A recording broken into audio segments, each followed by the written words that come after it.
Hello' everyone, good morning. কি খবৰ? ভালনে সকলোৰে? আজি বতৰটো ইমান বেছি বেয়া এইকেইদিন। একদম আমাৰ গুৱাহাটীতো ইমান বানপানী, চবফালে পানী আৰু পানী।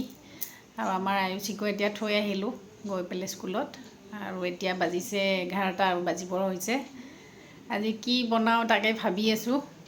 এটা ৰেচিপি লৈ আহিছোঁ আপোনালোকৰ মাজলৈ। সেইটো হৈছে কঁঠালৰ গুটিৰ এটা ইউনিক ৰেচিপি হয়। ব'লক তেতিয়াহ'লে আপোনালোককো দেখাওঁ মইনো কেনেকৈ কি কৰি বনাওঁ কঁঠালৰ গুটি। ব'লক আমি ভিডিঅ'টোৰ মাজলৈ আগবাঢ়োঁ। আজি বনাম এয়া কঁঠাল গুটি আৰু এয়া তিয়হৰ এটা চব্জি মাছৰ লগত। একদম ইউনিক চব্জি এটা হয়। আপোনালোকে ভিডিঅ'টো শেষলৈকে চাই থাকিব।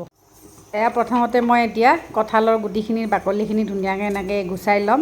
গুচাই লৈ এই কঁঠাল গুটিখিনি ভালকৈ মিহি মিহিকৈ মই কাটি ল'ম। এইখিনি এতিয়া এটা এটাকৈ ধুনীয়াকৈ এনেকৈ গুচাই ল'ম। এই কঁঠাল গুটিৰ বাকলি গুচাই কোনে কোনে ভাল পায় জনাবচোন। মই হ'লে কিন্তু বহুত ভাল পাওঁ। এনেকৈ যে কি ধুনীয়াকৈ এনেকৈ এৰ খাই যায় শুকালে কঁঠাল গুটিটো।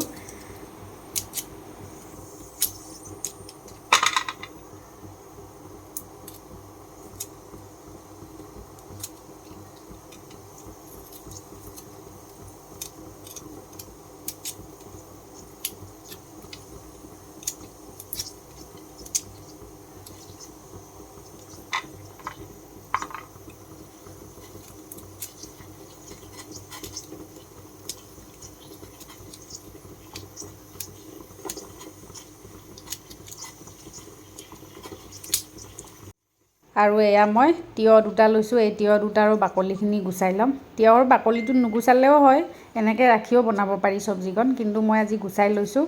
এইখিনি এতিয়া ভালদৰে তাৰপিছত কুটি ল'ম।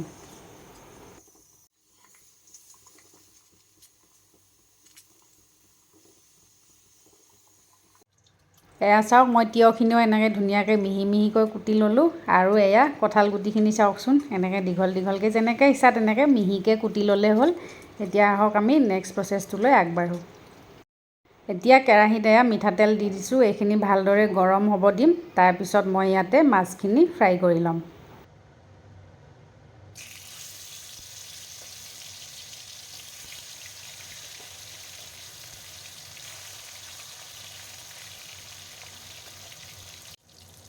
এই মাছ কেইপিচ ওলুটিয়াই পলুটিয়াই অলপ ফ্ৰাই কৰি ল'লে হ'ল, বহুত বেছিও ফ্ৰাই কৰিব নালাগে।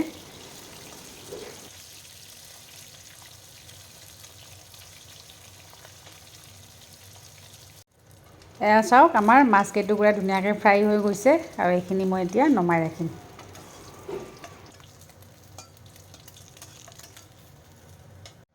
আৰু এতিয়া এয়া তেলত কেইটামান পাঁচফোৰণ দি দিছোঁ। আৰু দিম মই ইয়াতে দুটা তেজপাত।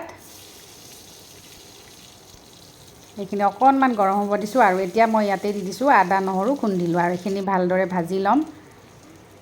আৰু এতিয়া ইয়াতে দি দিছোঁ এয়া কুটি লোৱা তিয়হ।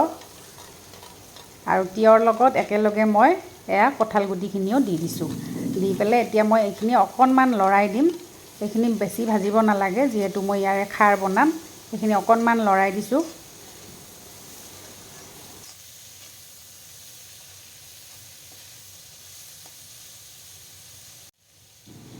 আৰু এতিয়া মই ইয়াতে দি দিছোঁ এয়া সোৱাদ অনুসৰি নিমখ দি এইখিনি অকণমান ভালকৈ মই লৰাই দিম।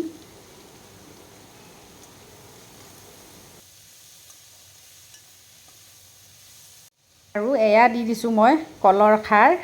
কলৰ খাৰ দি এনেকৈ এইখিনি মই অকণমান ভাজি ল'ম। মই পানীটো পিছত দিম। এতিয়া এইখিনি ভালদৰে লৰাই লৈ ঢাকি ৰাখি 5 মিনিটমান মই এনেকৈ ভাজি থাকিম।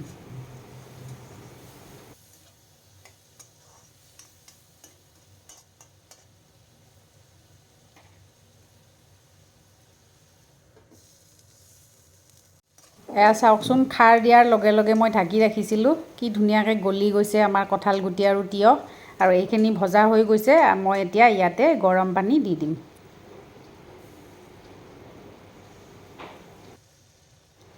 আৰু এইখিনি ঢাকি ৰাখি মই 10 মিনিটমানৰ কাৰণে এনেকৈ উতলিব দিম।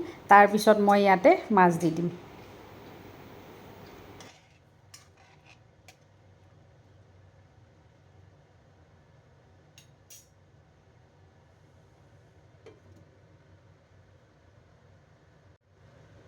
এয়া চাওক চব্জিখিনি ধুনীয়াকৈ উতলিলে, খাৰৰ এটা ইমান ধুনীয়া গোন্ধ আহিছে।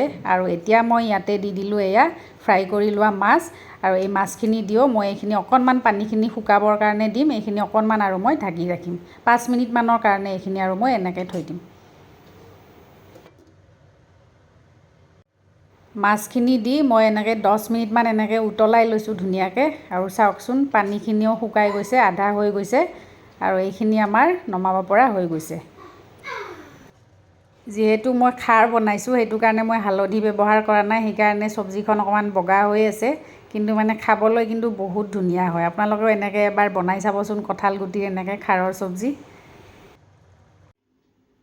এয়া চাওক আমাৰ কঁঠাল গুটিৰ লগত মাছৰ খাৰ ৰেডি হৈ গ'ল। আপোনালোকে ৰেচিপিটো চাই কেনেকুৱা পালে কমেণ্টত জনাবলৈ নাপাহৰিব দেই। আজিলৈ আহোঁ তেতিয়াহ'লে, বাই বাই সকলোকে।